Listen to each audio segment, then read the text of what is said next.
guys, welcome to episode 8 of Self Care series. இன்னைக்கு என்ன பார்க்க போறோம்னு நினைக்கிறீங்களா? நீங்க வேலைக்கு போயிட்டோ இல்லனா போர்ட் எக்ஸாம்க்கு ப்ரிப்பேர் பண்ணிட்டோ இல்ல ஏதாவது காம்படிட்டிவ் எக்ஸாம்க்கு ப்ரிப்பேர் பண்ணிட்டோ தூக்க டைமை ரொம்ப கம்மியாக்கிட்டு இருக்கீங்களோ? அது உங்க உடம்புக்கு சுத்தமா நல்லது கிடையாது. ஏன்னா நீங்க எவ்வளவுதான் வேலை பார்த்தாலும் ஒரு கான்ஸ்டன்டா அட்லீஸ்ட் ஒரு 6 to 7 hours ஸ்லீப்பிங் டைம் இருக்கணும்.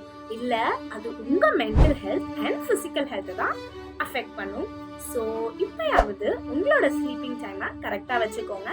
அண்ட் அப்படி ஸ்லீப்பிங் டைமை குறைக்காம இருக்கிறதுக்கு உங்களோட social media and phone usage டைமை வந்து குறைச்சிட்டு அந்த டைமில் நீங்கள் உங்களோட ஸ்லீப்பை வச்சுக்கோங்க. அண்ட் இதே மாதிரி இன்னும் நிறைய வீடியோஸ் வந்துக்கிட்டே இருக்குது. இதெல்லாம் பார்க்கணுன்னா என் சேனலை சப்ஸ்கிரைப் அண்ட் ஃபாலோ பண்ணி வச்சுக்கோங்க. இல்லை எனக்கு இப்போவே தெரிஞ்சுக்கணும்னு ஆசையாக இருக்கா, எனக்கு டிஎம் பண்ணுங்கள், நான் எல்லாத்தையும் உங்களுக்கு அனுப்பிச்சிடுறேன். நெக்ஸ்ட் வீடியோவில் பார்க்கலாம். Till that, it is a bye from Sri Lekha.